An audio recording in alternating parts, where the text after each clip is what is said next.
been a while since I made a video. This is again a bit of this, that, and the other. First off, what would Jesus do? You know, it's an old phrase, hasn't been used in a long time, or it's probably 20 odd years old from the first time that I heard it. And our walk shouldn't, people make our walk so difficult. And really, that in itself, if you know who Jesus is, if you read his word, if you understand it, you understand who he is, his character, and you ask yourself, what would Jesus do? Would he watch this? Would he listen to this? Would he smoke this? Would he do this? Would he say this? Whatever it may be, in reference to whatever you're dealing with at the time. It's not that hard. It's like AA or NA. Keep it simple, stupid. Well, there's so many people. I know it's a tough battle, and it's a hard walk getting clean. But all things considered, keep it simple. So many people try to make great issues and too big a strides. It's one step at a time. So, what would Jesus do? Would I ask this, and I say this because again I see so many who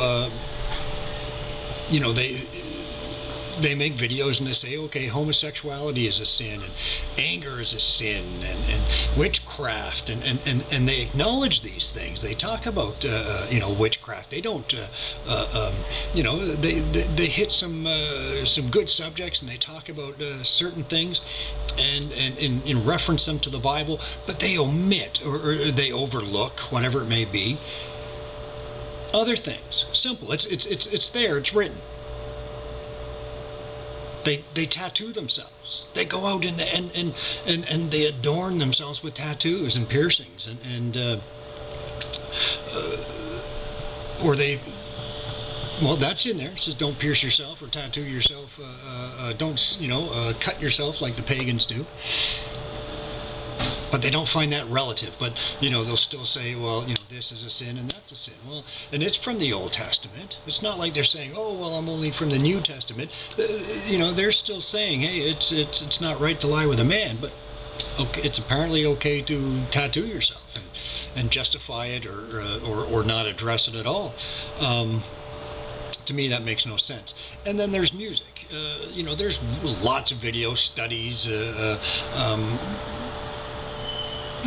It says about the music industry and those involved in it, and it doesn't take much. I mean, to see that it's not right, that it is evil, and people again they'll take these songs written by secular artists, drunk, stoned, perverted, whatever the spirit is behind that, and they'll sing it as a worship song to Jesus. And they'll say, well, in my mind, sometimes they don't even change the words. They'll just sing it and say, well, that's close enough. In my mind. Well, you can't do that. You just can't do that. You can't take that something that was with the spirit that was intended and change it and think it's going to glorify God. He's just singing a new song anyway, sing a new song unto God. Why sing somebody else's, secular thing? How can you do that? Again, it's just, to me, it's common sense. But again, why overlook the simple things? Would Jesus do that? I mean, you have the sympathy for the devil and, whatever songs it is. Look at the spirit behind it. Do study, do research. Again, it's not hard to find anything about it and understand who Satan was. Master musician. So again, I just question, it's just putting it out there so people will question their work. Because I see people use these, the Doors and whatnot. They'll use it on their videos. Great videos, a lot of them. But to me, it loses something because they've used this music. Worldly, we're told to come out and be these separate, remove ourselves from them. Be peculiar. Well, it shouldn't be that, as Christians, hey, would Jesus listen to this? It's not hard, right? It's not hard if you do the research. Again, I said I'd be all over. I'm going to post some articles there. There's one that is the United Arab Emirates has declared it, the courts have declared it okay for a Muslim man to beat his wife and his children as long as he doesn't leave marks. So I'll leave the link to that. I'm just putting it out there just in case people haven't seen these articles. What's the other one? The Royal Society in UK has, they're pushing and talking about this alien stuff. I mean, full well that something at some point is coming, right? I mean, again, I just find it absurd. But again, most people will fall and be. Is this the Great Deception? Can't say for sure, but certainly many will be deceived by this. So I'll leave a link to this article. It just says, what to do if you contact an alien, and I believe it's just in reference to sending out signals as they have been doing for years now, to try to reach them. So I think they're eventually going to say, hey, we're in contact with them. But the Canadian, the ex-Canadian or the retired Canadian Defense Minister, I forget his name. He came out last year. He's been speaking for the last 2 or 3 years openly about this, but he came out last year in the press and said, we've been in contact with them for years. Right, so this is, that's a pretty big guy, the position that he held, and he's talking about it. So they're going to use this to deceive people and further their agenda. And then there's a video, just another link. It's in reference or addition to hefeltbad's last video about sterilization in the UK for addicts and alcoholics. So there's like a 3 or 4 minute video from BBC about that. Absolutely disgusting, all things considered, just disgusting, but again, watch it and go to hefeltbad's page and watch his video. And what else is there? There is, also just another article, and it talks about, there's a lot of things in this article, but what caught my eye was that it says 75% of medicines for kids, for children, aren't even tested for kids.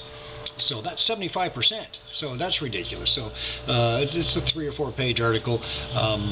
Nothing in depth, but it does talk about, because they're trying to promote DNA banks so that they can pre-test and find out if you're, you or the child is susceptible to, certain conditions.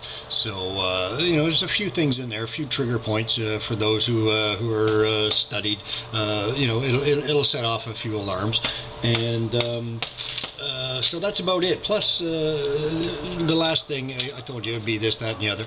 I saw a video the other day, and I saw a beer mirror or a beer poster in the background of this person's video, and it just set off alarms. I mean, I looked at it, and it was occultive all the way through. So I did a little research and a good article about, a good study somebody did about, the cigarettes and the booze industry and different symbols and whatnot. And sure enough, all that I had noticed, this person had spoken about as well. And it's God's eyes. I mean, it's when you ask God, open my eyes and show me things. I mean, it's really, so many other people, sometimes they ignore it, and other times they just don't see it, or they don't understand, they don't recognize. But it was, again, just from time spent researching and God just showing me, going, look at that. So go figure, the same day that I did that little study there, get a magazine with my flyers. It's just called Whiskey from the LCBO and Liquor Control Board of Ontario, and go figure. I mean, it's I was looking. It's 40 pages, glossy too, glossy magazine. A lot of money in this obviously industry. Goes without saying, and. If you drink enough of it, they'll give you 200 pounds to, so you can sterilize yourself. 200 pounds. I mean, you could drink that in a night, or you could shoot that in an afternoon. So, again, that whole thing just disgusts me. But there's again. The symbols, the numbers, everything. I mean, there wasn't one that really didn't have what occult. Symbols upon it. But this one just floored me. It's called The Fortunate Son. And it says, just make sure you hold the ankh on the label in your palm center while pouring. Well, I don't know the reference to that, or that's just it's a gimmick or whatnot. But check this out. Hopefully you can see that. There you go. Can you see that? The ankh? So it just floored me. I mean, it didn't surprise me, but it floored me. And a lot of people will have this in their home, and they'll use this as a decoration. I mean, they'll use it as a candle holder, or they'll just put it up because, people do that, right? And they'll say, well, they'll just buy it because, oh, that's cool, or that's scary. I mean, there's a spirit attached to this, and I mean, study that, study, symbols, and for those who haven't, study symbols, study music, read God's word, and I mean, read it. I mean, how you can, again, back to the beginning, what would Jesus do? Would Jesus tattoo himself? Would Jesus listen to this music? Would Jesus drink the ankh? The Fortunate Son? Would he drink that? So again, don't make the walk hard. It's not. It's hard if you have a foot in the world. We're told to remove ourselves from the world, be and come out from them and be thee separate. Well, if you have a foot in the world, and you care what man thinks about you, you care about what people say about you. Oh yeah, it's going to be a hard walk. But when you don't, when you go, hey, God is my everything. Jesus is my everything. He is my foundation. He is solid. He died for me. And he says, come and follow me. Follow me. So when he makes a step, you make a step. When he makes a step, you make a step. Not, good enough. No, it's not. Find out who he is. Find out his characters, and find out what he wants you to do. It's written. It's available to you, to all of us. So again, to say one thing and overlook or omit another, it doesn't bear good witness, and it does have people questioning. And you could hear videos after videos where people do question these things. So I'm just bringing it out to light to say, hey, I mean, check your walk. Daily, hourly, as you need, and don't be offended when people bring to attention certain things. Okay, that's it. This, that, and the other. All right. So God bless, love you all, and until next time, take care.